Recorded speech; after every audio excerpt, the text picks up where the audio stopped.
Hey guys, welcome back to a new video. I'm Stephanie West. I'm a licensed counselor here in the state of Michigan, and I'm owner and operator of In Progress Counseling. In the last video, we talked about accurate empathy.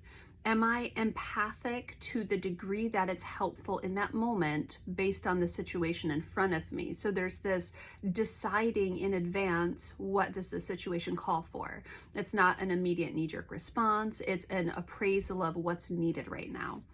Another place that I work with a lot of clients in, and I work with honestly a lot of people just in common everyday interactions, when there's a felt sense of, not being seen, not being understood, maybe even not being valued, we'll use the language of attunement. So attunement means to tune into what's happening.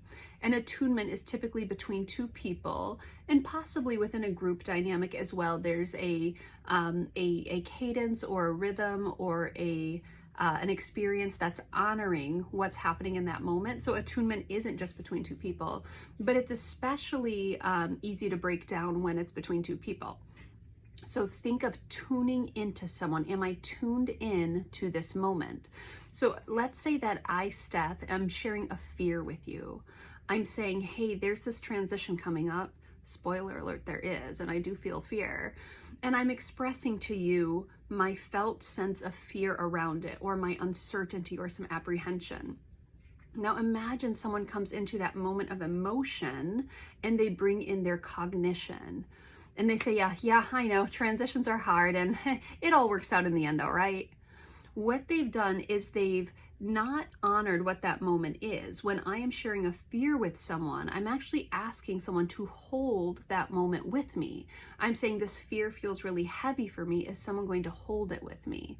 And then someone cognitively bypasses the moment by telling me, oh, it'll be okay. Well, that was so helpful. Thank you. I hadn't thought about it that way. Now I'm all better, right? Typically, when I'm sharing a fear, that's not a cognition necessarily, that's an experiential, it might be sensation, it might be emotion, but that's something different than cognition often. And so when I'm sharing that fear, my hope is that someone shares that moment with me. Not that they share the fear with me, not that they feel the same way, but that they share that moment or hold that moment with me. And so when someone comes to me and says, oh, I remember feeling really scared during a transition, I get it. That is kind. That is someone holding the moment with me. That's someone tuning in to my felt sense of fear. They're not rushing me through it. They're joining me in it. And now that fear feels less lonely. Attunement asks me to take kind of into consideration, what is this person actually saying to me? Likely when someone's telling me a fear, they're not asking for solutions. They're not asking for reasoning. They're not asking me to take it away. They're sharing something about what's happening in them in that moment. And the question is, can I tune in to what they're sharing with me? Can I tune into them? Can I hold it with them? Not hold it instead of them or for them, not get them out of it. If you've ever seen the video that Brene Brown did on empathy and sympathy, it's a really good launching point for this conversation. But empathy in and of itself, when someone gets empathized with, it takes another level of deepness and sometimes healing when someone is both empathic and attuned. They're tuning in and they're saying, I'm here with you in it. I don't need to get out of discomfort. I don't need to rescue you from it. I'm here. I'm with you. It's actually the piece of my job that's most powerful.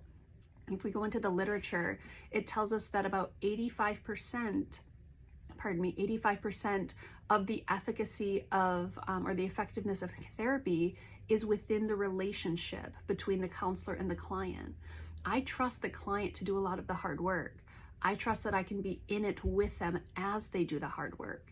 And that's one of the key pieces of healing. Can someone be in it with me as I sort things through, find pathways, and move myself forward? Now, it's not this rugged solo, you have to do it yourself, but that is a large part of what has to happen. Clients do have to do a bulk of the things in their own stories, but I can tune in, honor the heavy emotion, and walk alongside with them as they make decisions. Attunement is powerful. Can I be in this moment with you without rescuing you from it and without taking my own discomfort and making it a big piece of the experience?